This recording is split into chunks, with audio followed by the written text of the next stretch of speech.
대법원 2021년 9월 30일 선고 2021 무 12320 등 판결 사건명 이혼 등 1. 법원이 민법 제837조 제4항에 따라 미성년 자녀의 양육자를 정할 때 고려하여야 할 사항 별거 이후 재판상 이혼에 이르기까지 상당 기간 부모의 일방이 미성년 자녀를 평온하게 양육하여 온 경우 현재의 양육 상태를 변경하여 상대방을 친권자 및 양육자로 지정하는 것이 정당화되기 위한 요건 및 이때 법원이 고려하여야 할 사항 법원이 민법 제837조 제4항에 따라 미성년 자녀의 양육자를 정할 때에는 미성년 자녀의 성별과 연령, 그에 대한 부모의 애정과 양육 의사의 유무는 물론 양육에 필요한 경제적 능력의 유무, 부와 모가 제공하려는 양육 방식의 내용과 합리성, 적합성 및 상호 간의 조화 가능성, 부 또는 모와 미성년 자녀 사이의 친밀도, 미성년 자녀의 의사 등의 모든 요소를 종합적으로 고려하여 미성년 자녀의 성장과 복지에 가장 도움이 되고 적합한 방향으로 판단하여야 한다. 별거 이후 재판상 이혼에 이르기까지 상당 기간 부모의 일방이 미성년 자녀, 특히 유아를 평온하게 양육하여 온 경우 이러한 현재의 양육 상태에 변경을 가하여 상대방을 친권자 및 양육자로 지정하는 것이 정당화되기 위해서는 현재의 양육 상태가 미성년 자녀의 건전한 성장과 복지에 도움이 되지 아니하고 오히려 방해가 되고 상대방을 친권자 및 양육자로 지정하는 것이 현재의 양육 상태를 유지하는 경우보다 미성년 자녀의 건전한 성장과 복지에 더 도움이 된다는 점이 명백하여야 한다. 재판을 통해 비양육친이 양육자로 지정된다고 하더라도 미성년 자녀가 현실적으로 비양육친에게 인도되지 않는 한 양육자 지정만으로는 설령 자녀 인도 청구를 하여 인용된다고 할지라도 강제 집행이 사실상 불가능하다. 미성년 자녀가 유아인 경우 유아 인도를 명하는 재판의 집행 절차 재판 예규 제917-2호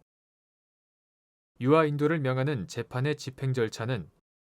유체 동산 인도 청구권의 집행 절차에 준하여 집행관이 강제 집행할 수 있으나 유아가 의사 능력이 있는 경우에 그 유아 자신이 인도를 거부하는 때에는 집행을 할 수 없다고 규정하고 있다. 위와 같이 양육자 지정 이후에도 미성년 자녀를 인도받지 못한 채 현재의 양육 상태가 유지된다면 양육친은 상대방에게 양육비 청구를 할 수 없게 되어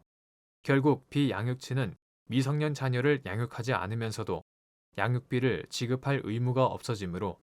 경제적으로는 아무런 부담을 갖지 않게 되는 반면 양육친은 양육에 관한 경제적 부담을 전부 부담하게 된다. 이러한 상황은 자의 건전한 성장과 복지에 도움이 되지 않는다. 따라서 비양육친이 자신을 양육자로 지정하여 달라는 청구를 하는 경우 법원은 양육자 지정 후 사건 본인의 인도가 실제로 이행될 수 있는지 그 이행 가능성이 낮음에도 비양육친을 양육자로 지정함으로써 비양육친이 경제적 이익을 누리거나 양육친에게 경제적 고통을 주는 결과가 발생할 우려가 없는지 등에 대해 신중하게 판단할 필요가 있다. 2. 외국인이 대한민국 국민과 혼인을 한 후 입국하여 체류 자격을 취득하고 거주하다가 한국어를 습득하기 충분하지 않은 기간에 이혼에 이르게 된 경우 한국어 소통 능력이 부족하다는 이유로 미성년 자녀의 양육자로 지정되기에 부적합하다고 평가할 수 있는지 여부. 소극. 대한민국 국민과 혼인을 한 후 입국하여 체류 자격을 취득하고 거주하다가 한국어를 습득하기 충분하지 않은 기간에 이혼에 이르게 된 외국인이 당사자인 경우 미성년 자녀의 양육에 있어 한국어 소통 능력이 부족한 외국인보다는 대한민국 국민인 상대방에게 양육되는 것이 더 적합할 것이라는 추상적이고 막연한 판단으로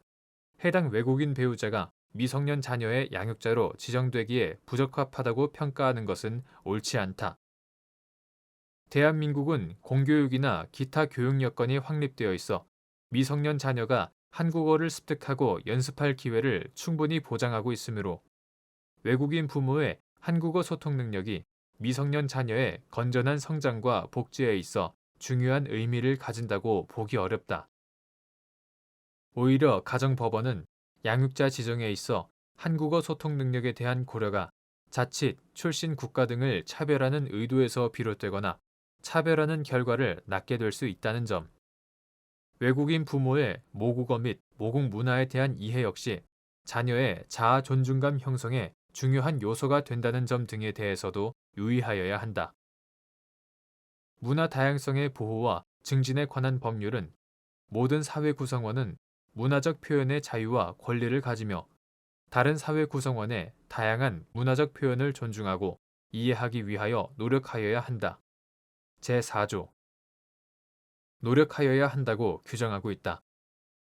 나아가 외국인 배우자가 국제 결혼 후 자녀의 출산 등으로 한국어를 배우고 활용할 시간이 부족하였다는 사정 등을 외면한 채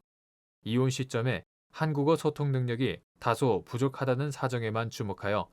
외국인 배우자의 한국어 소통 능력 역시 사회생활을 해나가면서 본인이 의식적으로 노력한다면 계속하여 향상될 수 있다는 점을 놓쳐서는 안 된다. 특히 다문화 가족지원법은 국가와 지방자치단체가 다문화 가족에 대한 사회적 차별 및 편견을 예방하고 사회 구성원이 문화적 다양성을 인정하고 존중할 수 있도록 다문화 이해 교육을 실시하고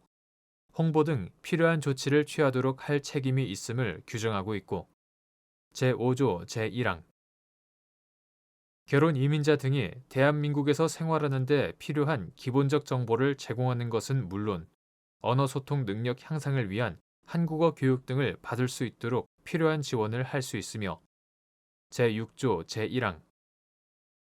해당 법률이 다문화 가족이 이혼 등의 사유로 해체된 경우에도 그 구성원이었던 자녀에 대해 적용되는 것으로 제14조의 2 규정하고 있다. 3. 이혼과 함께 친권자 및 양육자 지정 등에 관한 심리, 판단을 하는 가정법원이 유의하여야 할 사항. 가정법원은 혼인 파탄의 주된 원인이 누구에게 있는지에 대한 당사자들 사이의 다툼에만 심리를 집중한 나머지 친권자 및 양육자 지정 등에 관한 심리와 판단에 있어 소홀해지는 것을 경계할 필요가 있다. 특히 가정법원은 가사소송법 제6조, 가사소송규칙 제8조 내지 제11조에 따라 가사조사관에게 조사 명령을 하고 이에 따라 사실조사를 마친 가사조사관이 작성한 조사보고서를 보고받는 방법으로도 양육상태나 양육자의 적격성 심사에 필요한 자료 등을 얻을 수 있다. 가정법원은 충실한 심리를 통해 실제의 양육상태와 양육자의 적격성을 의심케 할 만한 사정이 있는지에 관하여도 구체적으로 확인하여야 한다.